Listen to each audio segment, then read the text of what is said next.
इस वीडियो में हम बात करेंगे principles of inheritance and evolution, जो कि जेनेटिक्स एंड एवोल्यूशन के अंदर का एक सब यूनिट है। हम देखेंगे कि कैसे हमारे जीन्स हमारे पेरेंट्स के साथ रिजेंबल करते हैं, कैसे जेनेटिक्स में वेरिएशन लाई जा सकती हैं। ठीक है, तो इस सब के बारे में इस वीडियो में चर्चा करेंगे। चलिए शुरू करते हैं। तो सबसे पहले आपके पास दो पॉइंट्स आते हैं, एक है हेरिडिटी और दूसरा है इनहेरिटेंस। हेरिडिटी का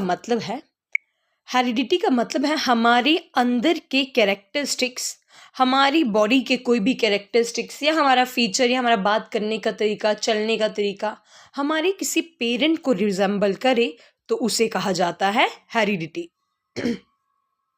जबकि इनहेरिटेंस का मतलब है कि कुछ भी हमें जो अपने बाप दादा से मिला हो, जैसे उनकी प्रॉपर्टी, उनके हक, उनके कर्जे, उनके टाइटल्स, ठीक है, उनका जो भी हमें कोई भी ऐसी चीज जो हमें अपने पूर्वजों से मिली है, ठीक है, उनका घर, उनकी जमीन, उनकी जायदाद, ठीक है, सब कुछ, ये सब आता है इनहेरिटेंस।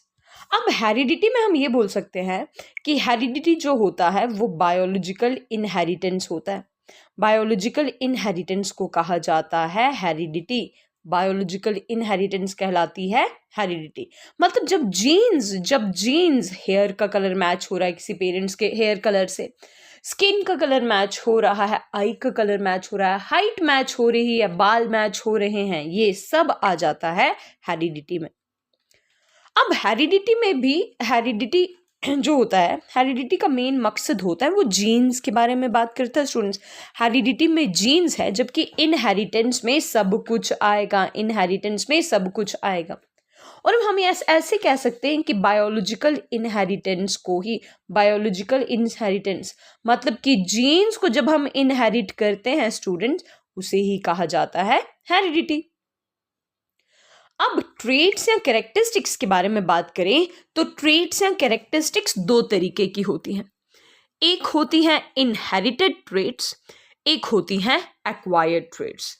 एक होती हैं इनहेरिटेड ट्रेट्स, एक आ गई एक्वायर्ड ट्रेट्स। इनहेरिटेड ट्रेट्स यानी कि वो कैरेक्टर्स जो जीन की वजह से हमारी बॉडी के अंदर आए हैं। आपकी मदर के बाल घुंघराले हैं तो आपके भी बाल घुंघराले हैं, ये ट्रेट इनहेरिटेड है स्टूडेंट्स, ठीक है। लेकिन एक्वायर्ड ट्रेट आगे जो जीन से ट्रांसमिट नहीं होता, उसका जीन के साथ कोई भी लेना देना नहीं है।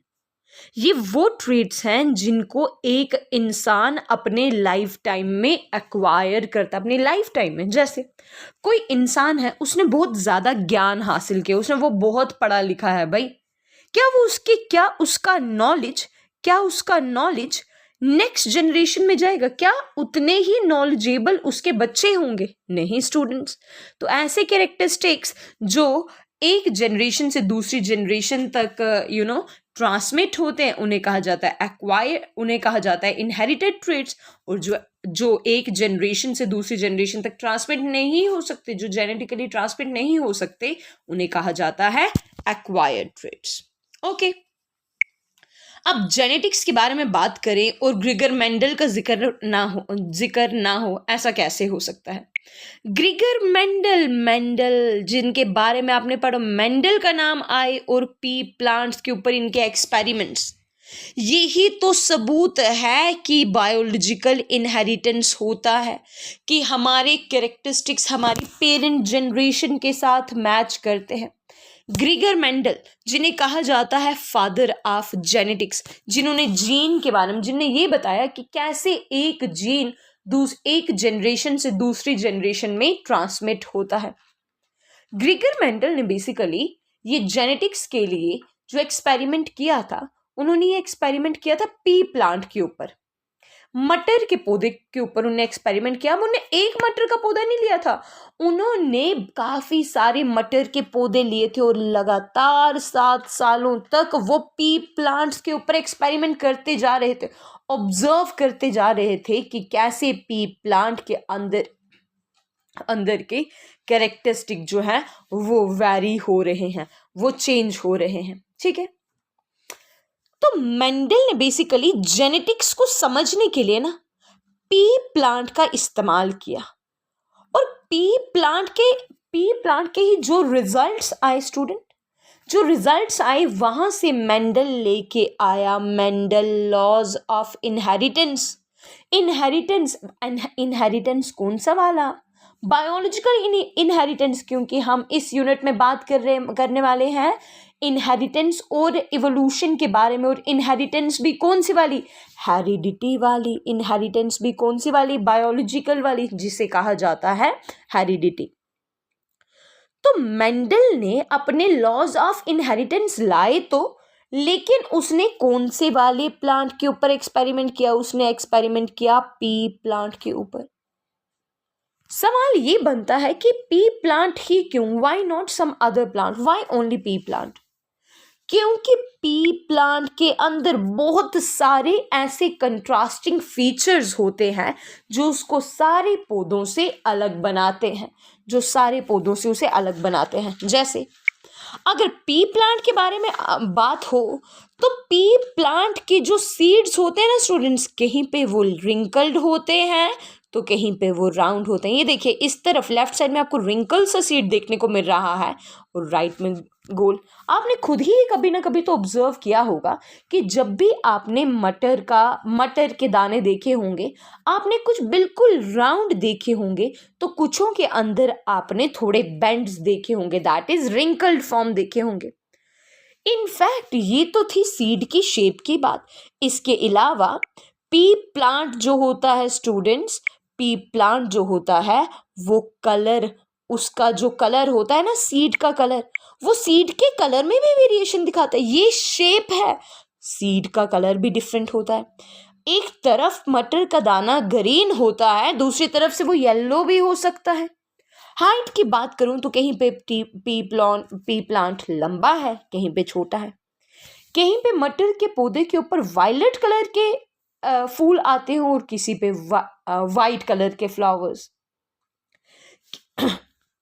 कहीं पे देखो, मटर जिसके अंदर होता है ना, वो जिसको ऊपर से वो छिलका सा होता है मटर का, उसे कहा जाता है पॉड, उसे कहा जाता है पॉड। तो पॉड की शेप भी डिफरेंट होती है। कुछ पॉड की शेप ऐसी होती है, मतलब जिगजैग काइंड ऑफ, और कुछ पॉड की शेप बिल्कुल स्ट्रेट सी होती है। जो स्ट्रेट सी शेप होती है, इस शेप को कहा जाता है इन्फ्लेटेड शेप। और वो शेप जो थोड़ी ऊपर नीचे जिगजैग सी कंस्ट्रक्शन जिसके ऊपर आपको देखने को मिलेगी, ऐसी शेप को कहा जाता है कंस्ट्रिक्टेड। एक तरफ आ गया कंस्ट्रिक्टेड, एक तरफ आ गया इन्फ्लेटेड। एक तरफ आ गया इन्फ्लेटेड तो दूसरी तरफ आ गया स्टूडेंट्स कंस्ट्रिक्टेड। इस सब के अलावा एक तरफ हम सीड्स की बात कर रहे हैं, सीड्स के कलर की बात कर रहे हैं, सीड्स के शेप की बात कर रहे हैं। दूसरी तरफ हमने प्लांट की हाइट की बात की, फिर हमने बात की फ्लावर्स के कलर की, फिर हमने बात की पॉड की शेप की। तो अब हम बात करेंगे स्टूडेंट्स पॉड के कलर की। पॉड का कलर, मटर का जो छिलका होता है उसका कलर वो भी डिफरेंट होता है। कहीं पर वो आपको ग्रीन देखने को मिलेगा तो कहीं पे वो येलो देखने को मिलेगा। तो सबसे पहला रीजन कि मेंडल ने अपना एक्सपेरिमेंट पी प्लांट्स पे ही क्यों किया। तो देखा आपने स्टूडेंट्स कितने सारे डाइवर्स कैरेक्टरिस्टिक शो कराता है पी प्लांट। इसी वजह से तो मेंडल ने इस्तेमाल किया पी प्लांट को अपने एक्सपेरिमेंट्स के लिए, जेनेटिक्स को समझने के लिए, इनहेरिटेंस को समझने के लिए। इसके अलावा दूसरा रीजन, एक तो क्योंकि पी प्लांट के अंदर बहुत डाइवर्स कैरेक्टरिस्टिक्स है। इसके अलावा आप देखना स्टूडेंट्स कि पी प्लांट जो होता है ना, वो खुद ही पॉलिनेशन कर सकता है, खुद ही पॉलिनेशन कर सकता है। पी प्लांट खुद पॉलिनेशन कर सकता है, सेल्फ पॉलिनेटेड प्लांट है। अब सेल्फ पॉलिनेटेड प्लांट कौन सा हो सकता है? सेल्फ पॉलिनेटेड प्लांट वो होगा जिसके, देखो सेल्फ पॉलिनेशन सबसे पहले तो आसान इस तरीके से होती है इसमें, क्योंकि पी प्लांट के जो फ्लावर होते हैं ना स्टूडेंट्स, वो बिल्कुल ऐसे पैक्ड से होते हैं, थोड़े बंद से होते हैं। अब ये बंद है और इस फ्लावर के अंदर मेल गैमेट भी है और साथ में फीमेल गैमेट भी है। जब दोनों अंदर ही प्रेजेंट है तो पॉलिनेशन कितनी आसान है, क्योंकि इनको किसी एक्सटर्नल एजेंट की जरूरत ही नहीं पड़ेगी पॉलिनेशन के लिए। क्योंकि अब देखना क्या था, मेंडल को जेनेटिक्स में वेरिएशन देखनी थी, मेंडल को इनहेरिटेंस चेक करना था, तो उसको वहां पर पॉलिनेशन सिर्फ सेल्फ पॉलिनेशन नहीं करवानी थी, उसे वहां पर क्रॉस पॉलिनेशन भी करवानी थी। और पी प्लांट में क्रॉस पॉलिनेशन करवाना भी है आसान। पी प्लांट की डाइवर्स कैरेक्टरिस्टिक्स, पी प्लांट की इजी सेल्फ पॉलिनेशन और पी प्लांट के अंदर की क्रॉस पॉलिनेशन, ये सारे फीचर्स बनाते हैं पी प्लांट को most desired plant for studying inheritance. Inheritance को स्टडी करने के लिए मोस्ट डिजायर्ड प्लांट। इसके अलावा पी प्लांट्स का लाइफ स्पैन भी काफी शॉर्ट होता है, क्योंकि पी प्लांट 1 ईयर मैक्सिमम अगर इसका लाइफ स्पैन जाएगा तो दैट इज 1 ईयर का, उससे ज्यादा इसका लाइफ स्पैन नहीं होता। और इसकी कल्टीवेशन बहुत आसानी से हो सकती है। Diverse characteristic, self pollinated, cross pollination आसान है। शॉर्ट लाइफ स्पैन के साथ साथ इसको कल्टीवेट करना भी है आसान। इसीलिए मेंडल ने चुना पी प्लांट्स को अपने लॉज को, अपने इनहेरिटेंस के बारे में जानकारी देने के लिए, जिससे उसने कंक्लूड किए थे लॉज ऑफ इनहेरिटेंस। तो हम आगे बढ़ते हैं और मेंडल के एक्सपेरिमेंट के ऊपर सबसे पहले नजर दौड़ाते हैं। मेंडल ने सबसे पहले जो एक्सपेरिमेंट किया स्टूडेंट्स, ये एक्सपेरिमेंट नंबर 1 पे आता है इनहेरिटेंस ऑफ 1 जीन। 1 जीन, सिर्फ एक ही जीन के बारे में स्टडी किया, सिर्फ एक ही जीन। एक जीन का मतलब होता है एक कैरेक्टर। मतलब अगर आप बालों का कलर लेके चल रहे हो ना, नॉर्मली अगर मैं आपको बताऊं, अगर आप किसी इंसान के बालों का कलर लेके चलोगे तो सिर्फ बालों के कैरेक्टर्स वाला कोई एक जीन होगा। अगर आप मान लो, अगर पी प्लांट की बात कर रही हूं तो हाइट के लिए जीन होगा, एक जीन होगा जो उसके कलर को रिप्रेजेंट करेगा। मतलब एक जीन का मतलब एक कैरेक्टर। तो उसने अपनी इनहेरिटेंस को समझाने के लिए पहले एक जीन को समझाया। उन्होंने कहा कि अगर हम टॉल प्लांट्स कौन से वाले, मेंडल के एक्सपेरिमेंट्स का सेंटर कौन सा वाला प्लांट था, पी प्लांट। कहा कि अगर हम टॉल प्लांट्स को क्रॉस ब्रीड कराएं ड्वार्फ प्लांट्स के साथ। टॉल एक तरफ से होगा टॉल प्लांट, एक तरफ से होगा ड्वार्फ प्लांट। टॉल प्लांट मतलब जिसकी हाइट होगी, और ड्वार्फ प्लांट मतलब जो छोटा होगा। अच्छा, टॉल प्लांट जब इसने यहां पर बोला हुआ है ना स्टूडेंट्स, तो टॉल प्लांट्स का मतलब है कि उसके अंदर वो प्योर टॉल हो। देखो, हर एक कैरेक्टर इंसान का 2 जीन्स के, एक हमारी बॉडी में जो कैरेक्टर्स होते हैं ना स्टूडेंट्स, वो डिपेंड करते हैं जीन्स के ऊपर। किसके ऊपर डिपेंड करेंगे, जीन्स के ऊपर। और जीन जो होते हैं ना स्टूडेंट, जीन में होते हैं 2 एलील्स। जैसे ये देखो, टॉलनेस का जीन है ना, जब भी आप देखोगे तो टॉलनेस का जीन जो है वो ऐसे एक्सप्लेन किया जाएगा, कैपिटल टी।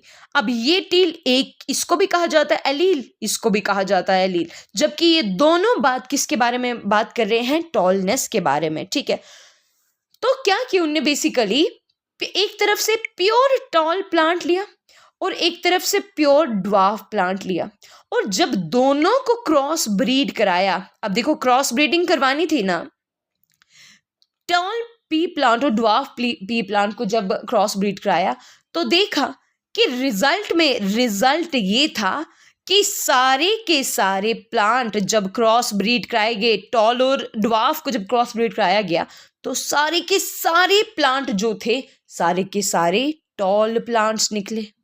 सारे के सारे प्लांट्स कैसे निकले, टॉल प्लांट्स। अब ये एक्सपेरिमेंट है, अभी कंक्लूजन नहीं बताया जा रहा आपको। अभी इन एक्सपेरिमेंट्स को स्टडी करके बाद में कंक्लूजन आएगा, जिसे कहा जाता है laws of inheritance given by Mendel.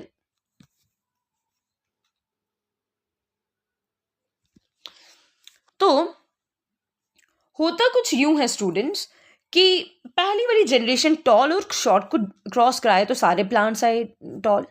यहाँ पर ये पता लगा कि अच्छा पहली वाली जनरेशन में सारे के सारे प्लांट्स, यहाँ तो देखो यहाँ तो रिजल्ट टॉल होता है, यहाँ तो शॉर्ट होता, कुछ भी बीच का नहीं होता। ऐसा कोई भी प्लांट नहीं होगा जो मीडियम होगा, जो टॉल और शॉर्ट के बीच में होगा।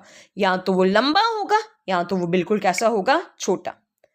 अब वापस से जो ये, अब देखो आप अगर यहाँ पर नजर दौड़ाएं स्टूडेंट्स, तो आपको यहाँ पर दिया हुआ है टी और टी, मतलब कैपिटल टी, यहां से भी एक टी लिया और यहां से एक टी लिया, तो बन गया कैपिटल टी और स्मॉल टी।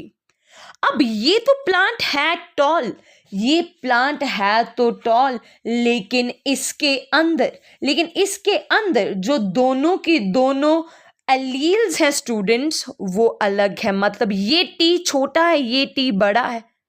भले ही अगर आप इसकी शक्ल देखोगे तो ये होगा टॉल, लेकिन इसका जो ये जीन है, जीन के एलील्स तो डिफरेंट है ना। ऐसे वाले एलील्स को कहा जाता है, ऐसे वाले जीन्स को कहा जाता है हेटेरोजाइगस जीनोटाइप। इन सबको हम आगे समझेंगे, लेकिन पहले आप यहां पर नजर दे दें कि जब टॉल प्लांट को ड्वार्फ के साथ क्रॉस कराया गया तो रिजल्ट ये रहा कि सारे प्लांट्स टॉल आ गए। फिर बाद में जब ये जो प्लांट्स थे ना यहाँ पर आए हुए, जिनके अंदर एक बड़े टॉल वाला भी कैरेक्टर था और शॉर्ट वाला भी कैरेक्टर था, फिर वापस से in capital T small T को क्रॉस कराया, तो वहां पर रिजल्ट ये देखा गया कि मैक्सिमम प्लांट्स थे टॉल, लेकिन कुछ प्लांट्स थे ड्वार्फ। मतलब जो टॉलनेस और शॉर्टनेस का जो रेशो आया वो 3:1 की फॉर्म में था। ठीक है, तो F2 जनरेशन में हमारे पास दोनों के दोनों कैरेक्टर्स एक्सप्रेस होते हैं। जब हमने पहली बारी में क्रॉस कराया था तो या तो ये वाला कैरेक्टर आया था, या तो दोनों में से कोई एक ही कैरेक्टर आ रहा था, और वो भी कौन सा वाला आया था, कैपिटल टी वाला। लेकिन दूसरी बारी जब कैपिटल टी स्मॉल टी को क्रॉस कराया गया, तो दूसरी बारी में आपको देखने को मिलेंगे दोनों के दोनों कैरेक्टर्स। फिर कोई एक ही कैरेक्टर नहीं है, ऐसा नहीं है कि सारे ही टॉल है या सारे ही ड्वार्फ है, दोनों का आपको केस देखने को मिलेगा वहां पर। अब इन्हीं चीजों से काफी सारी चीजें कंक्लूड होती हैं स्टूडेंट्स। सबसे पहला पॉइंट तो यहां पर ये आया कि F1 और F2 जब पहली वाली जनरेशन और दूसरी वाली जनरेशन के प्लांट्स को आपस में क्रॉस ब्रीड कराया गया, जब ड्वार्फ और टॉल को आपस में क्रॉस ब्रीड कराया गया था, तो रिजल्ट क्या था, दोनों टॉल थे। और F2 जनरेशन बोले तो मतलब कि जब कैपिटल टी स्मॉल टी, ये वाली जनरेशन स्टूडेंट्स, यहां पर ये जब कैपिटल टी स्मॉल टी को आपस में क्रॉस ब्रीड कराया गया, तो तब आपको या तो टॉल दिखा आंसर, या तो ड्वार्फ। और पहली वाली में भी या तो आपको टॉल दिखा था या तो ड्वार्फ, और पेरेंट्स भी थे या तो टॉल या तो ड्वार्फ। कोई भी कहीं पर भी आपको दोनों ट्रेड्स की मिक्सिंग नहीं देखने को मिली, कहीं पर भी कोई भी चीज ब्लेंड नहीं हुई। ठीक है, जब पहली बार क्रॉसिंग कराई जाती है तो उसे कहा जाता है F1 जनरेशन, और जब दूसरी बार प्लांट्स को क्रॉस ब्रीड कराया जाएगा तो उसे कहा जाता है F2 जनरेशन। ठीक है, तो मेंडल ने यहां से कंक्लूड ये किया कि F1 जनरेशन में दोनों में से सिर्फ एक ही कैरेक्टर आया था, लेकिन F2 जनरेशन जब हमने दूसरी बार क्रॉस करवाया, क्रॉस पॉलिनेशन नहीं थी, तब थी सेल्फ पॉलिनेशन। जब दूसरी बार पॉलिनेशन करवाई तो वहां पर दोनों के दोनों ट्रेट्स आए। F1 या F2 जनरेशन में कहीं पर भी कैरेक्टर्स की ब्लेंडिंग नहीं हुई, और मेंडल ने जीन्स को नाम दिया था उस टाइम पे फैक्टर्स। मेंडल ने जीन्स के लिए नाम क्या दिया था स्टूडेंट्स, फैक्टर्स। और उन्होंने कहा कि ये फैक्टर्स ही तो है यूनिट ऑफ इनहेरिटेंस। उन्होंने जीन नाम नहीं दिया था, उन्होंने नाम दिया था फैक्टर्स। उन्होंने कहा था कि इनहेरिट मतलब पेरेंट्स का लंबा होना और बच्चे का भी लंबा होना, पेरेंट्स का ड्वार्फ होना और किसी एक बच्चे का आगे जाके किसी जनरेशन में ड्वार्फ होना स्टूडेंट्स। ये सारा का सारा इनहेरिटेंस है, और सारा का सारा इनहेरिटेंस जो है वो किसकी वजह से है? जीन्स की वजह से है। जीन्स प्रेजेंट कहाँ पर होते हैं? जीन्स प्रेजेंट होते हैं न्यूक्लियस के अंदर, क्रोमोसोम्स होते हैं और वहां पर प्रेजेंट होते हैं जीन्स। नेक्स्ट पॉइंट आता है एलील्स के बारे में। एलील्स क्या होते हैं? अभी तक मैंने ऊपर बात की एलील्स के बारे में, तो एलील्स क्या होते हैं? देखिए, एक जीन का मतलब होता है एक कैरेक्टर। एक जीन का मतलब होता है एक कैरेक्टर। ओके, एक जीन एक कैरेक्टर को रिप्रेजेंट करने के लिए एक जीन जो होता है स्टूडेंट्स, वो दो एलील से मिलके बनता है। एक कैरेक्टर जो होता है, मतलब जीन जो होता है, एक जीन के अंदर होते हैं दो एलील्स। ठीक है, जैसे अगर हाइट के लिए आप एलील्स देखो तो एक जगह पे ले लिया है कैपिटल टी, एक जगह पे ले लिया है स्मॉल टी। तो हाइट के ये जो कैपिटल टी और स्मॉल टी है, ये एक एलील, ये एक एलील, और इकट्ठा मिलके बन गया ये एक हाइट वाला जीन, तो इन्हें कहा जाता है एलील। जैसे अगर यहां पर आप साइड में डायग्राम में देखो, अगर आप इस फिगर की तरफ नजर दो, तो यहां पर इस फिगर में स्टूडेंट्स आपको दो किस्म के एलील्स अगेन देखने को मिल रहे हैं। एक एलील है कैपिटल आर और एक है स्मॉल आर, और ये डिनोट कर रहे हैं इस पी प्लांट के सीड की शेप को। ठीक है, तो ये आ गया राउंड वाला है तो कैपिटल आर, अगर रिंकल्ड है तो स्मॉल आर। लेकिन राउंड वाले कैरेक्टरिस्टिक को रिप्रेजेंट करने के लिए एक एलील नहीं आएगा, दो आएगा, और स्मॉल दो आर। यहां पर एक जीन के अंदर दो एलील्स, एक जीन के अंदर दो एलील, तो कोई भी कैरेक्टर रिप्रेजेंट करना होता है तो उसके लिए दो एलील्स होते हैं। आगे बढ़े तो हमारे पास कुछ जरूरी कॉन्सेप्ट्स हैं, जैसे कि कॉन्सेप्ट है फिनोटाइप का। एक होता है फिनोटाइप, एक होता है जीनोटाइप। फिनोटाइप का मतलब हो गया कि एक ऑर्गेनिज्म फिजिकली कैसा दिखता है, उसकी अपीयरेंस कैसी है। जैसे ये माउस है, बाहर से कैसा दिख रहा है, तो वो जो ऑब्जर्व प्रॉपर्टीज होती हैं, जो एक ऑर्गेनिज्म की फिजिकल प्रॉपर्टीज होती है, लंबा है, छोटा है, मोटा है, वाइट है, पिंक है, येलो है, वाइट है, टॉल है, ड्वार्फ है, ब्लैक है, डार्क है, पैचेस वाला है, तो कोई चीज दिख कैसी रही है वो होता है फिनोटाइप। और एक ऑर्गेनिज्म के अंदर के जीन्स कैसे है उसे कहा जाता है जीनोटाइप। जीन्स को कहा जाता है जीनोटाइप और फिजिकल अपीयरेंस को कहा जाता है फिनोटाइप। आगे की बात करूं तो हमारे पास है स्टूडेंट्स एक तरफ होमोजाइग। अब मैं जीनोटाइप की बात करूंगी। जीनोटाइप में हमारे पास एक जीनोटाइप होती है होमोजाइगस जीनोटाइप, और एक जीन की टाइप होती है हेटेरोजाइगस जीनोटाइप। होमोजाइगस जीनोटाइप का मतलब हो गया कि सेम ही एलील्स, जीन के अंदर दोनों सेम एलील्स हैं, जबकि हेटेरोजाइगस का मतलब हो गया दो डिफरेंट एलील्स। देखिए, अगर मैं लिखूं कैपिटल आर, तो ये हो गया होमोजाइगस जीन, क्योंकि कैपिटल आर यहाँ पे, कैपिटल आर यहाँ पे। अगर मैं बोलूं हेटेरोजाइगस जीन, तो मैं लिखूंगी कैपिटल आर स्मॉल आर, तो ये क्या हो जाएगा हेटेरोजाइगस जीन। ठीक है, तो जीनोटाइप जो हैं वो दो तरीके के हैं, एक आ गया होमोजीनस, एक आ गया होमोजाइगस, और एक आ गया हेटेरोजाइगस। आगे बढ़े तो हमारे पास आ जाता है डोमिनेंट ट्रेट्स और recessive traits. Dominant traits, recessive traits. Traits का मतलब है कैरेक्टर्स।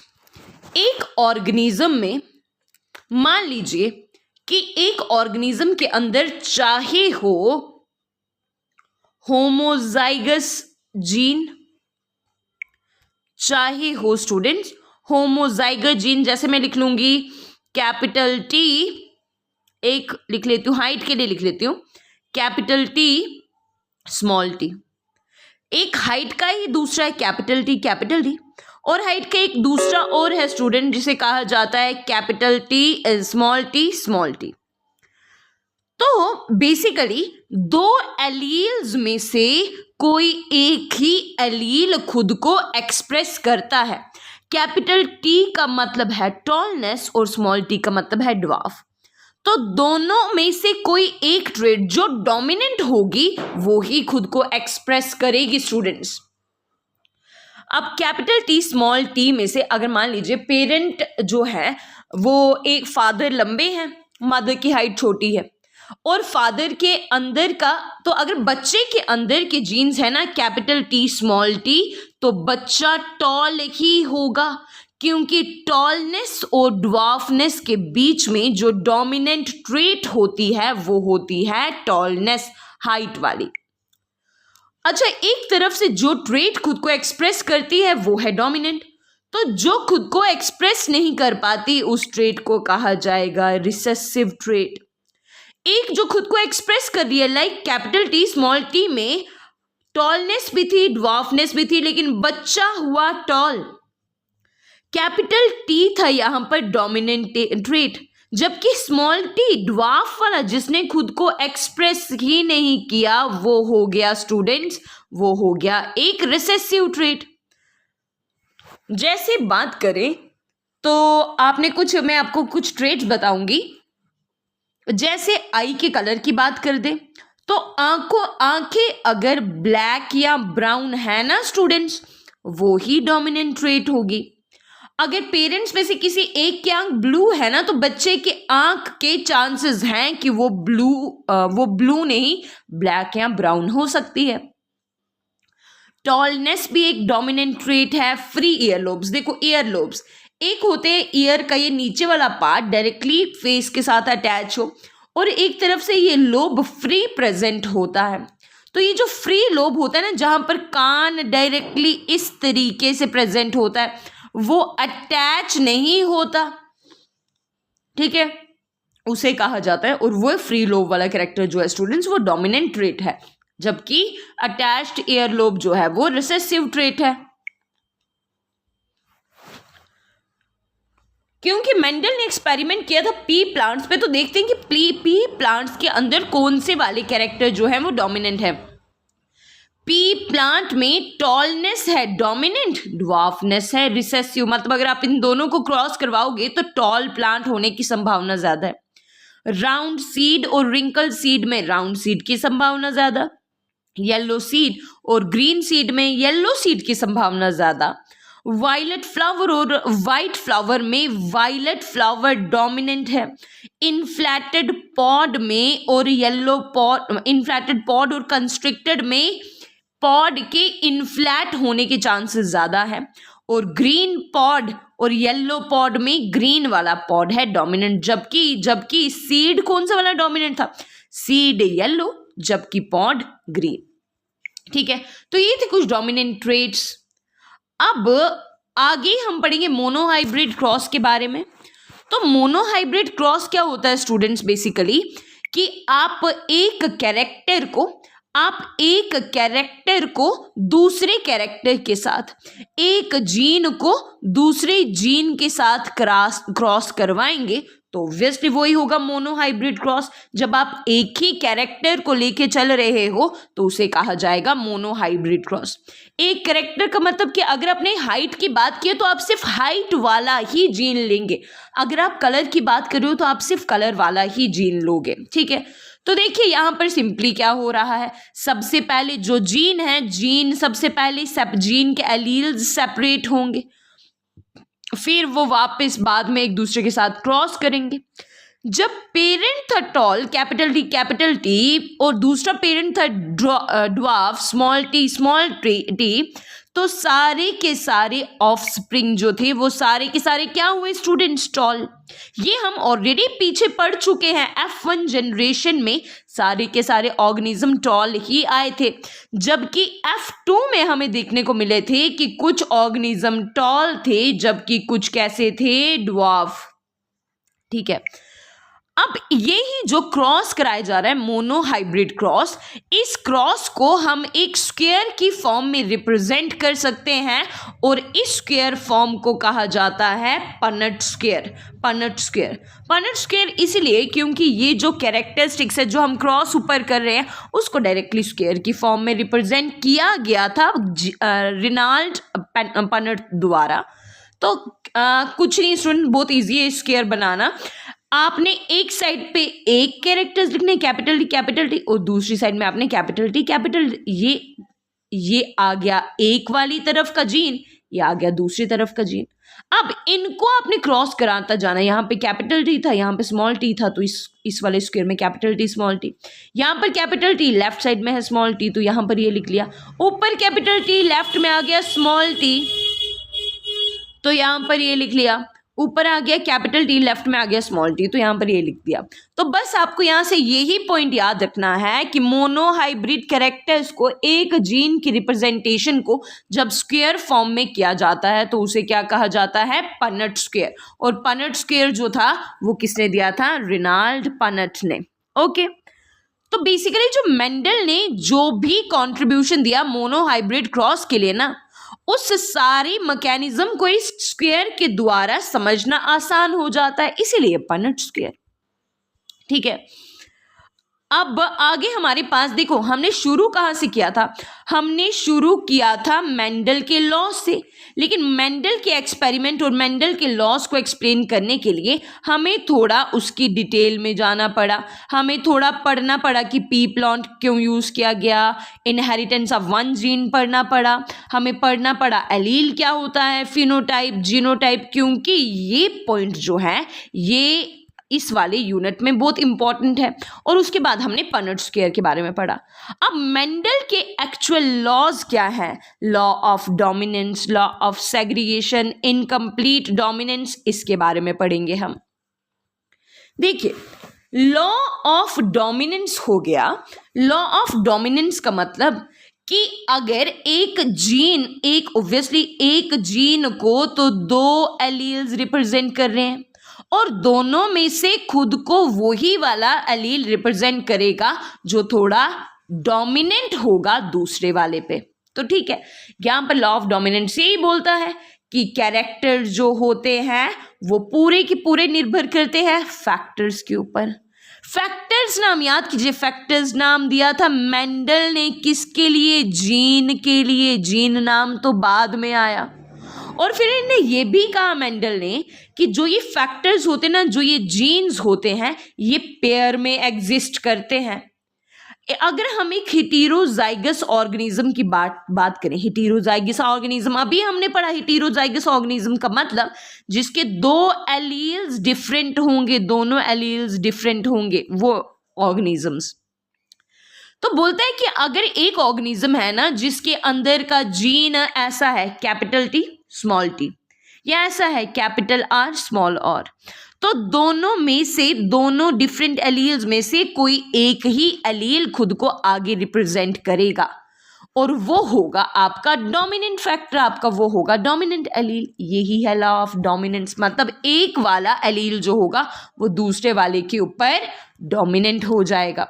ठीक है, लॉ ऑफ सेग्रीगेशन ये कहता है, सेकेंड लॉ ऑफ इनहेरिटेंस का दूसरा लॉ जिसे कहा जा रहा है लॉ ऑफ सेग्रीगेशन, ये कहता है कि each allele retain its distinct identity. मतलब कि अगर एक है ना कैपिटल टी, एक है स्मॉल टी, कैपिटल टी के पास टॉलनेस का ही कैरेक्टर है जबकि स्मॉल टी के पास ड्वार्फनेस का ही कैरेक्टर है।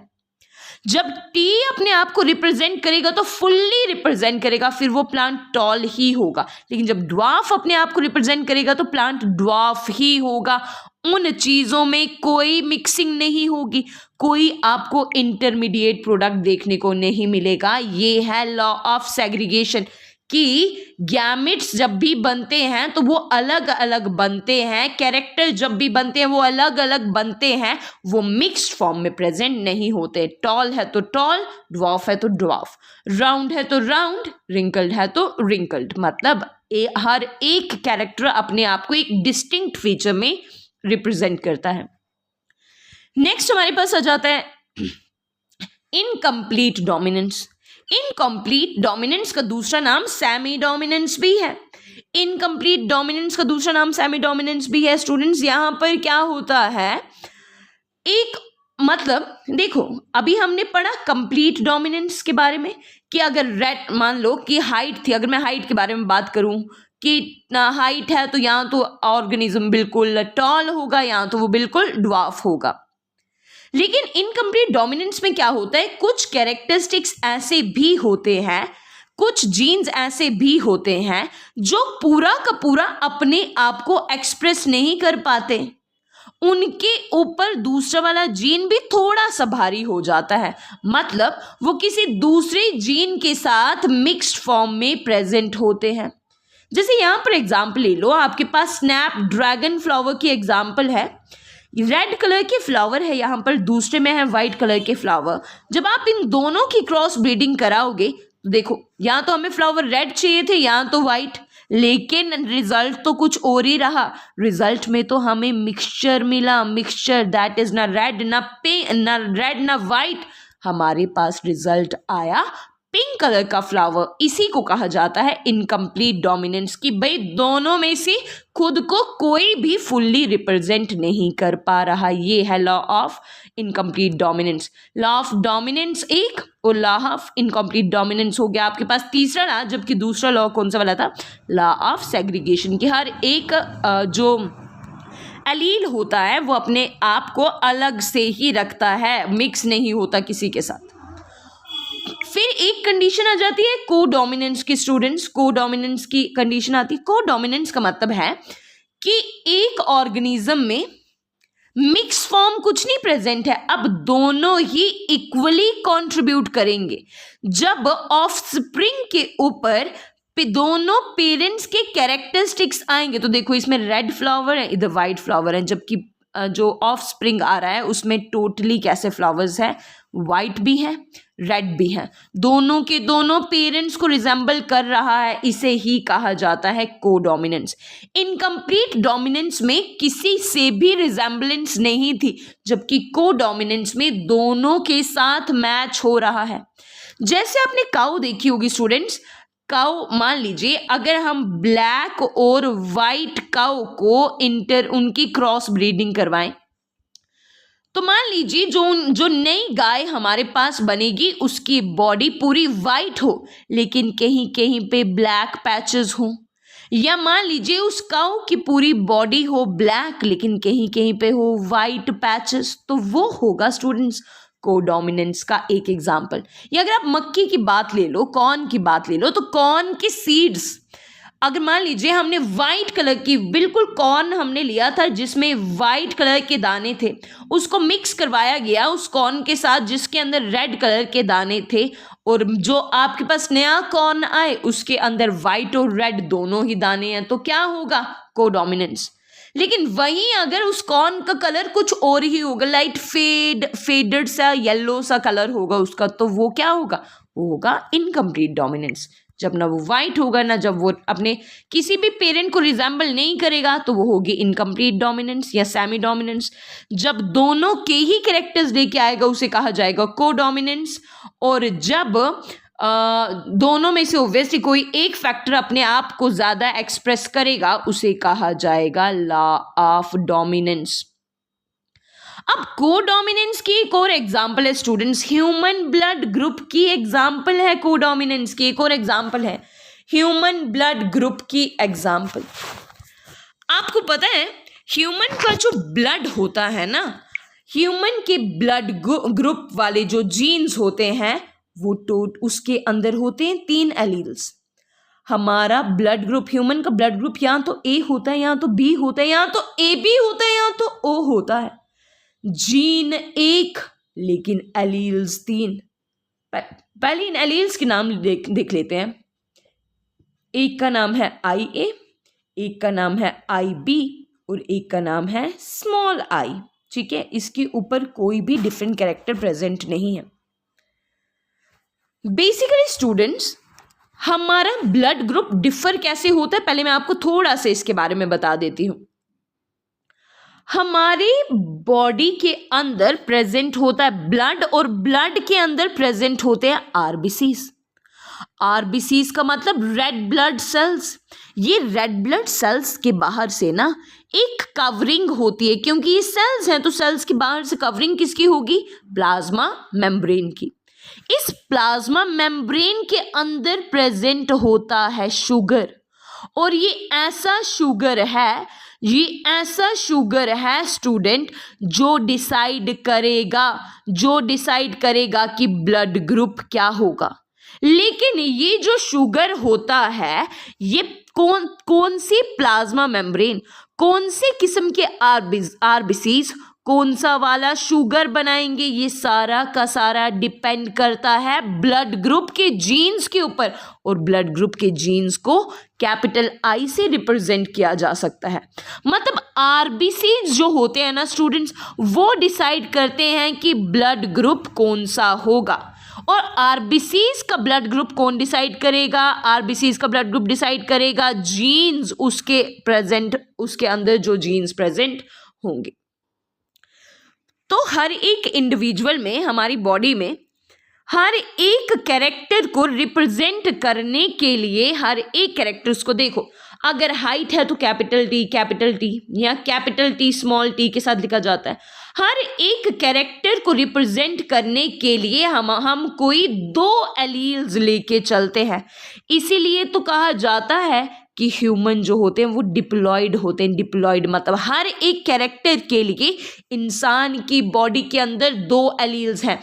हर एक जीन के अंदर कितने एलील्स होते हैं? 2 एलील्स। लेकिन ब्लड ग्रुप एक ऐसा आपको कैटेगरी देखने को मिलेगा जहां पर आपके पास 3 एलील्स हैं। होंगे कोई 2 ही एलील जो ब्लड ग्रुप बनाएंगे, लेकिन चॉइस हमारे पास 3 की है। जैसे देखिए, या तो एक ऑर्गेनिज्म के अंदर स्टूडेंट ब्लड ग्रुप IA है, IA आपको पता लग रहा है ना शुगर के बेसिस पे।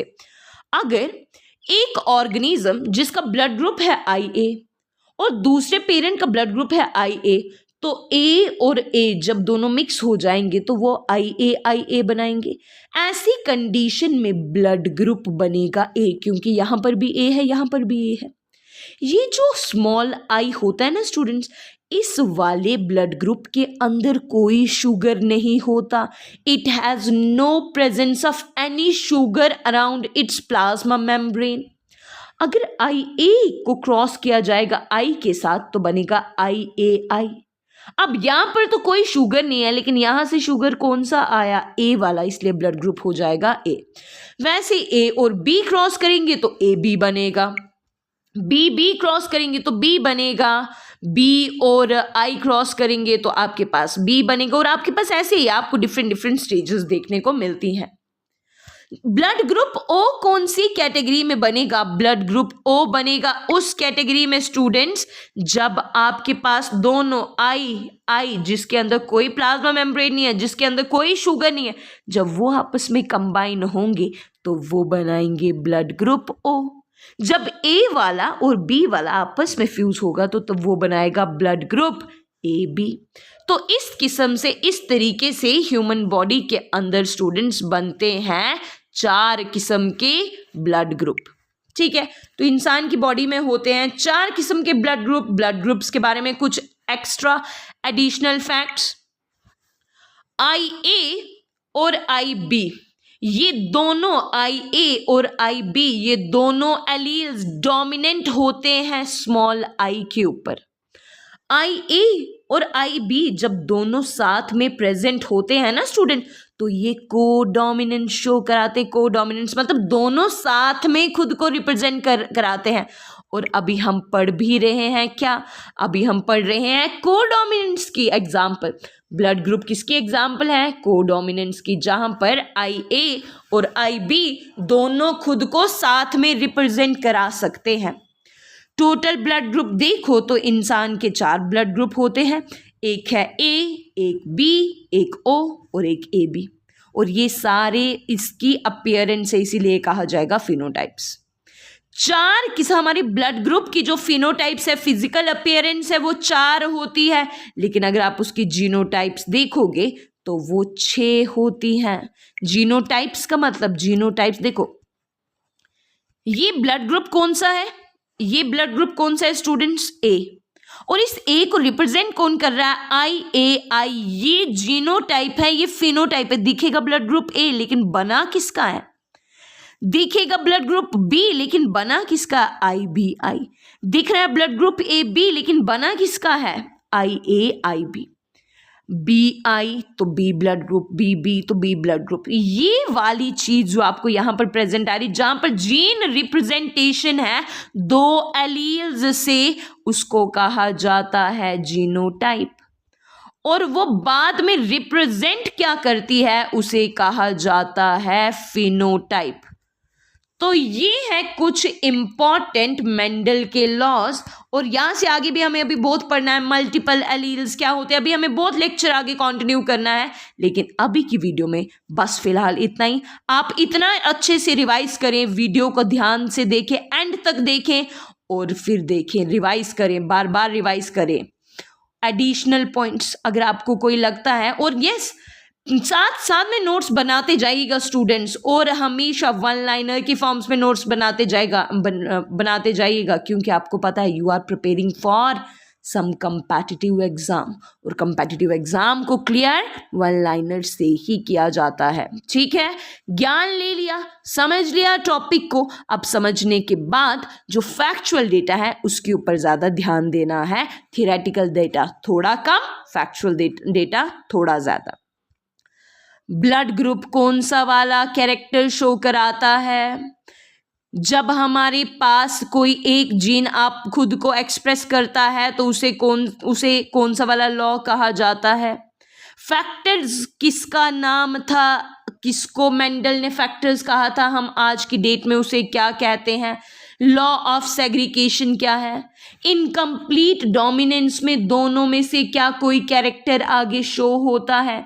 सेमी डोमिनेंस किसे कहा जाता है।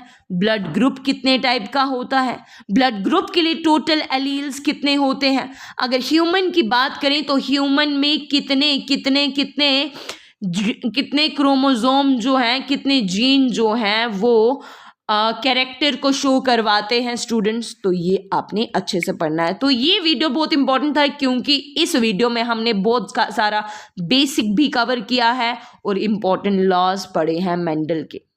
अभी के लिए इतना ही स्टूडेंट्स, मिलते हैं आपसे नेक्स्ट लेक्चर में। तब तक के लिए बाय बाय, स्टे सेफ।